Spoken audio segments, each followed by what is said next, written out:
నేను corporation chairman రజక, నా పేరు రంగన్న, అనంతపూర్ నుంచి వచ్చా. ఇక్కడ ఎందుకంటే వంగా గీతమ్మ గారు పోటీ చేస్తున్నారు.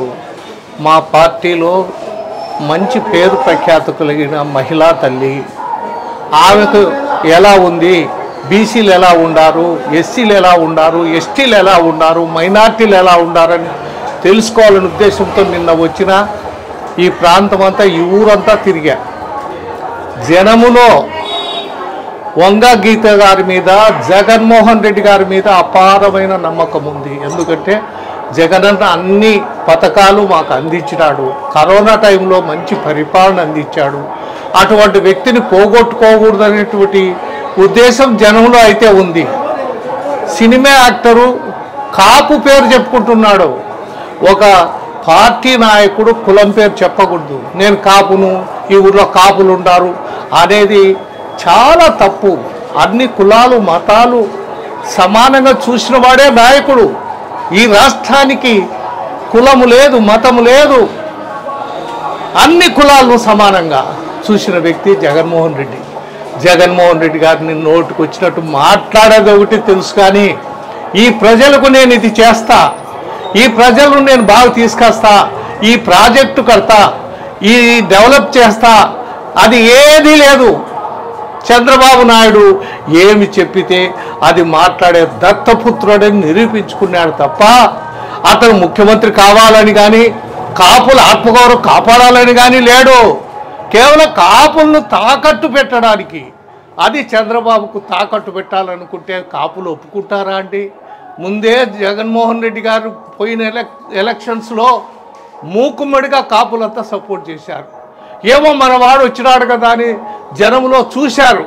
కానీ 21 సీట్లకు పరిమితమైదే కాకుండా వాళ్ళ యొక్క అభ్యర్థులు కూడా కాదని జగన్మోహన్ రెడ్డి గారి మీద కోపంతో, జగన్మోహన్ రెడ్డి గారి మీద అసహనంతో చంద్రబాబు ఏది చెప్తే అది చేస్తున్నాడు. ఎందుకంటే చంద్రబాబు నాయుడు ఇప్పుడు నేను ఇడిచిపెడితే నాకు ప్యాకేజ్ పోతుంది, నేను ఈ క్యాండిడేట్లను ఆయన క్యాండిడేట్లే ఈయన పార్టీలో చేర్చుకొని ఇస్తున్నా అంటే ఎంత దౌర్భాగ్యం.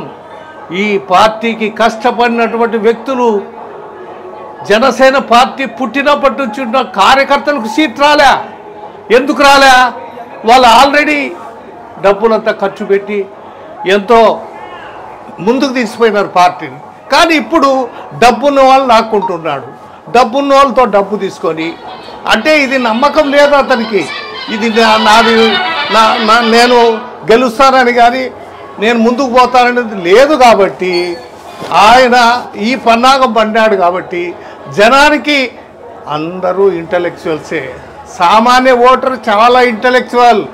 ఇవన్నీ కూడా ఉండాలా, ఈ పథకాలన్నీ ఉండాలా, మాకు అందాలంటే జగన్మోహన్ రెడ్డి సీఎం కావాలంటున్నారు. పేదవాడు, డబ్బు లేనివాడు, వాళ్ళ మాట అండి విశ్వసించాల్సింది. ఈ జగన్మోహన్ రెడ్డి పోగొట్టుకుంటే పుట్టగతులు ఉండవు. రేపొద్దున రావణ రాజ్యం వస్తుంది. ఒక దుర్మార్గుడైనటువంటి చంద్రబాబు రాజ్యం వచ్చిందంటే అన్నీ క్యాన్సల్. కేవలం TV5, రామోజీరావు, రాధాకృష్ణ కొంతమంది పంచుకోవడానికి తప్ప ఒక కమ్మ కులాన్ని, మంచి వాళ్ళు కూడా ఉన్నారు, నేను కాదన్ను, కానీ కొంతమంది దుష్ట చతుష్టయం మాదిరి వాళ్ళను పెంచి పోషించడానికి వాళ్ళ మీడియాలో చూపిస్తున్నారు తప్ప ప్రజలకు ఫలాంది చేస్తామని చెప్పే ధైర్యం లేదు. ఎందుకంటే గతంలో ఏది చేయలే. 610 హామీలు ఇచ్చి గత ఎన్నికల్లో కూడా దుర్మార్గమైన చంద్రబాబు నాయుడు మోసం చేశాడు. రుణమాఫీ అన్నాడు, డాక్రా మహిళలు రుణమాఫీ అన్నాడు, ఇంకా ఎన్నో చేస్తానన్నాడు. రజకులను ఎస్సీ జాబితాలో చేరుస్తా, అన్ని కులాలను కూడా పైకి తీసుకొస్తా అని చెప్పి ఒక్కటి కూడా చేయలే. ఒక రాజధాని పేరుతో భూములు కొని అక్కడ రియల్ ఎస్టేట్ వ్యాపారం చేసి అక్కడ రాజధాని లేదంతా అభూత కల్పన చేసి ఈ రాష్ట్రాన్ని భ్రష్టు పట్టించినాడు. జగన్మోహన్ రెడ్డి అయిన తర్వాత ఇది డెవలప్ చేయాలంటే సాధ్యం కాలే. ఏమిటండి ఆ రాజధాని చూస్తే సెక్రటరియట్ పోవాలంటే 35-40 కిలోమీటర్లు పోతే అడవిలో ఉంది. అక్కడ భోజనం లేదు, కాఫీ లేదు, నీడ లేదు. ఇటువంటి దుర్మార్గమైన పాలన అంతమొందించి ప్రజాభిమానంతో గెలిచిన తర్వాత 2 సంవత్సరాలు కరోనాలోనే వారు పరిపాలన చేశారు. 3 ఏళ్ళే సజావుగా జరిగింది. ఈ 3 ఏళ్లలో అనేకమైన ప్రాజెక్టులు కట్టాడు. నాడు నేడు కార్యక్రమం ఈరోజు పిల్లలందరూ కూడా మామ మేనమామ నాకు షూ కొనిచ్చినాడు, నా డ్రెస్సు కొనిచ్చినాడు, మధ్యాహ్నం భోజనం బ్రహ్మాండంగా ఉంది.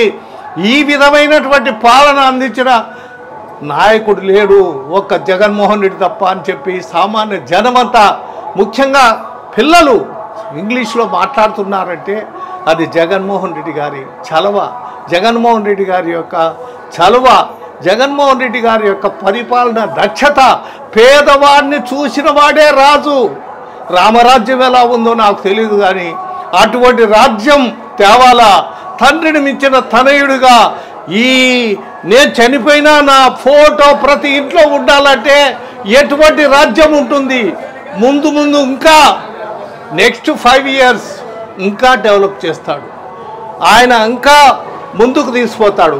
పేదవాళ్ళందరినీ సగటు మనుషులుగా మంచిగా ఆర్థికంగా మానసికంగా రాజకీయంగా ఈరోజు అందరం కూడా ఎస్సీ బీసీ ఎస్సీ ఎస్టీ మైనార్టీలకే 50% పోస్టులు ఇస్తున్నాడు. అన్నీ కూడా సమకూరుస్తున్నాడు.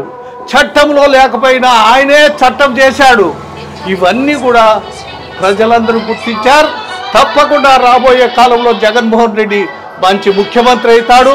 ఇక్కడ వంగా గీతమ్మ గారు జెడ్పీ చైర్మన్ చేశారు, ఎమ్మెల్యే చేశారు, రాజ్యసభ మెంబర్ చేశారు, నిన్నగాక మొన్న ఇప్పుడు ఎంపీగానే ఉన్నారు. అటువంటి వ్యక్తిని ఎందుకు పెట్టాడు?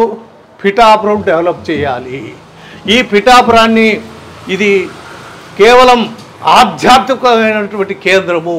ఈ కేంద్రాన్ని మంచిగా చేయాలి. ఆమె అయితే మంచిగా చేస్తుంది, ఈమెయితే అన్ని విధాలా సూటబుల్ అని చెప్పి జగన్మోహన్